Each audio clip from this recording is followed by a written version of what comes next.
Olá, meu nome é Cibele Cristine e eu sou aluna do curso de pós-graduação de Tecnologia Ambiental da Universidade Federal Fluminense.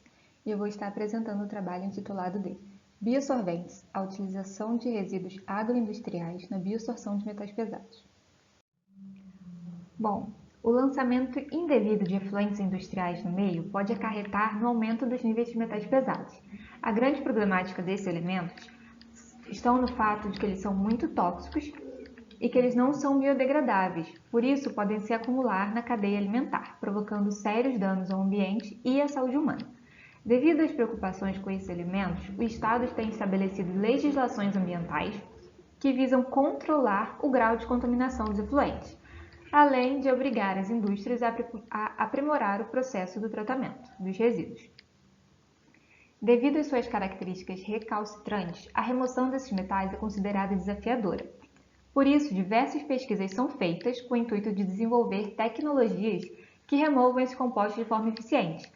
Durante essa busca, identificou-se que métodos alternativos e econômicos consistem na utilização de resíduos agroindustriais no processo de adsorção.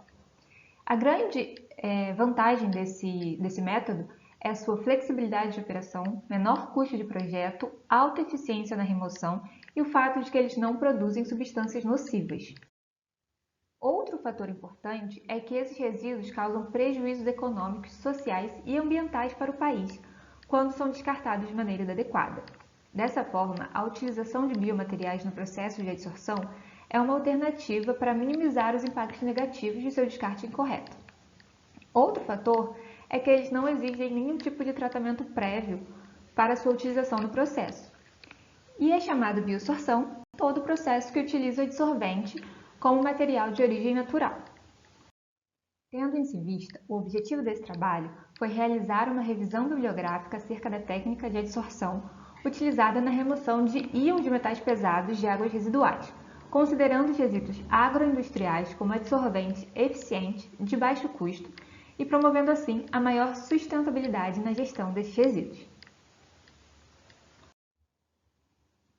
Bom, diversos trabalhos têm demonstrado os resultados promissores para o uso de resíduos agroindustriais na remoção de metais pesados.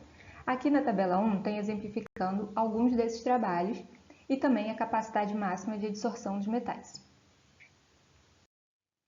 A sua aplicação se mostra eficiente devido à afinidade que esses compostos têm com os íons metálicos. Isso ocorre devido aos diferentes grupos funcionais existentes na superfície da partícula.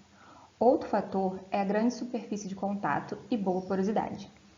Esses resíduos são compostos por lignina e celulose, que são complexos e apresentam ao longo de sua cadeia diversos grupos funcionais. Alguns deles se encontram destacados na figura 1. Para entender como os metais se associam à biomassa, é essencial identificar quais os grupos funcionais presentes são responsáveis pela formação do vínculo entre metais pesados e biosorventes.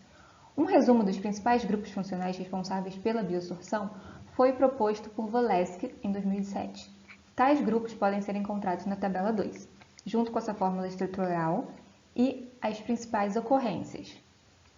As análises recentes de espectroscopia de infravermelho com transformada de Fourier corroboram com esses resultados propostos por Volesky ao revelarem mudanças nos grupos funcionais contendo oxigênio depois do processo de adsorção, demonstrando a importância que esses grupos têm para as interações com os íons metálicos e o biosorvente.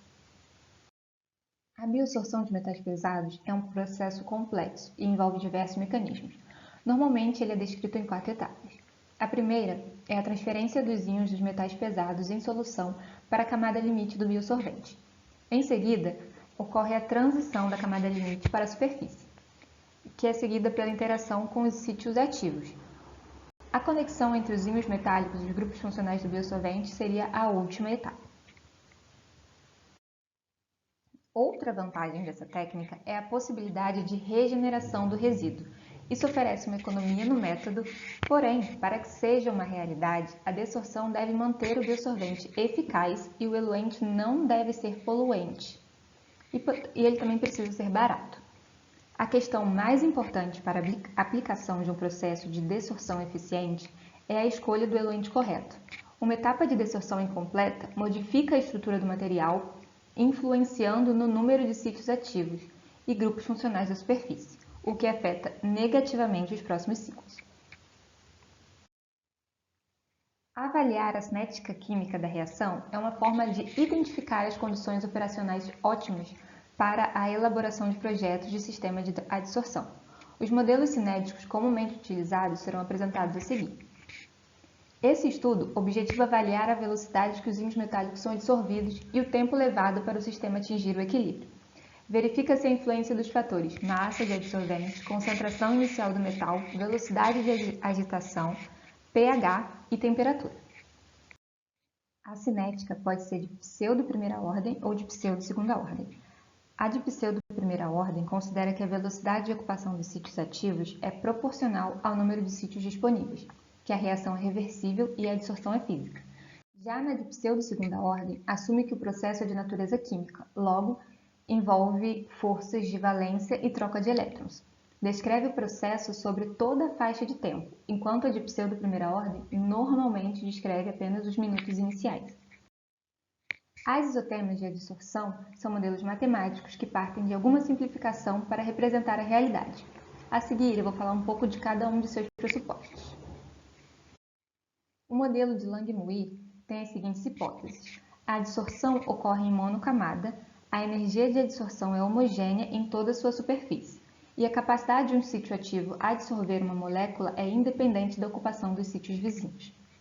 Já no modelo de Friendly, a adsorção ocorre em multicamadas, a energia dos sítios ativos na superfície do biosolvente é diferente e considera a superfície de adsorção heterogênea.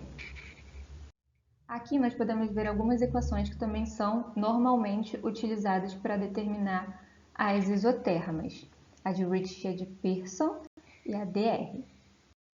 Outras também muito utilizadas são de Temkin, Stips e o modelo de Betz. Cada uma, como já dito, tem suas hipóteses. Agora eu vou falar um pouquinho sobre os fatores que afetam a bioabsorção de metais. O pH da solução é um deles, e ele determina a carga da superfície do bioabsorvente e também interfere na especiação dos metais. É observado que a bioabsorção aumenta com o aumento do pH. Isso ocorre pois provoca o aumento das cargas negativas nos sítios ativos do bioabsorvente, o que aumenta a interação com o metal. No entanto, valores muito elevados de pH podem causar a precipitação dos metais em complexos metálicos, por causa da formação de hidróxidos, o que provoca a menor interação com o bioabsorvente. No caso da temperatura, ela interfere nas constantes de velocidade da reação.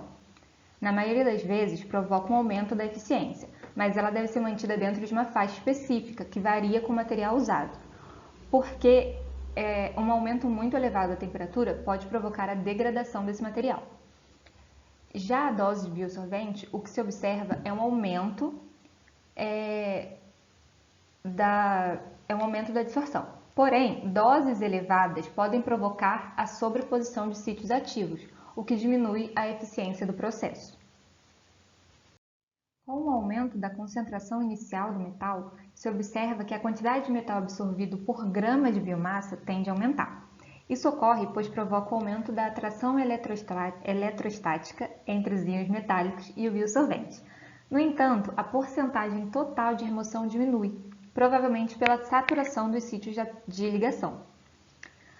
Em sistemas com mais de um metal, o que se observa é o decréscimo da bioabsorção de um metal individual.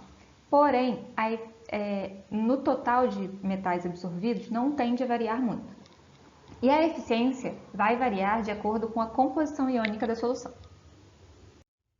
Com base nesses estudos, podemos concluir que a aplicação de resíduos agroindustriais como biosolventes se mostrou uma maneira sustentável e eficaz de remover metais pesados de águas residuais. É uma alternativa para minimizar os impactos desses resíduos provocados no meio ambiente, é uma tecnologia de baixo custo e possui a vantagem de reutilização do material. Sua eficiência provém de sua alta capacidade de ligação com os metais devido às suas características orgânicas, e que as isotermas de Langmuir e Freundlich foram aplicadas com sucesso em muitos processos de adsorção. Bom, gente, muito obrigada pela sua atenção.